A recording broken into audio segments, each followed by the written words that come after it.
నమస్తే అండి. ఈరోజు నేను పిల్లలు తెలివిగా ఎలా చదువుకోవాలి, తక్కువ టైంలోనే మంచి మార్కులు ఎలా తెచ్చుకోవాలి అనే పాయింట్ మీద ఇవాళ చెప్తున్నాను. వీడియో చివరి వరకు చూడండి. మొదటిది ఫోన్లకు, టీవీలకు దూరంగా ఉండండి. ఫోన్లు సైలెంట్‌లో పెట్టుకోండి. టీవీ దగ్గర కాకుండా స్టడీ రూమ్‌లో చదువుకోండి. Positive mind set.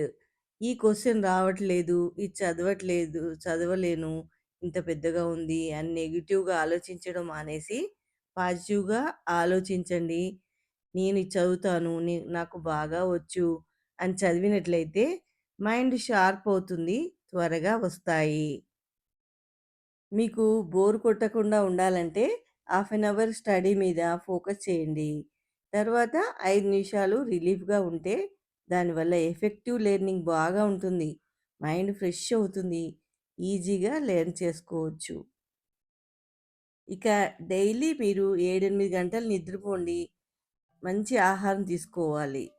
చదివిన విషయాన్ని, పుస్తకాన్ని మూసి కొద్దిసేపు మైండ్‌లోనే రివైజ్ చేసుకోండి. ఏ క్వెషన్‌కి ఏ ఆన్సర్ అని ఒక్కసారి రివైజ్ చేసుకున్నారనుకోండి, బాగా గుర్తుంటుంది. ఒకసారి చదివింది చాలు అని పెట్టేయడం కాకుండా, చదివిన దానికి డైలీ 5 మినిట్స్ రివైజ్ చేసుకుంటూ ఉంటే, ఈ క్వెషన్ ఆన్సర్స్ మీరు మర్చిపోరు.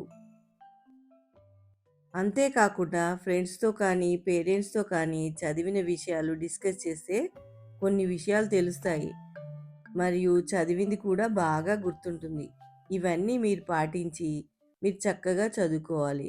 నేను చెప్పిన విషయాలు మీకు ఎంతో హెల్ప్‌ఫుల్‌గా ఉంటాయని ఆశిస్తున్నాను.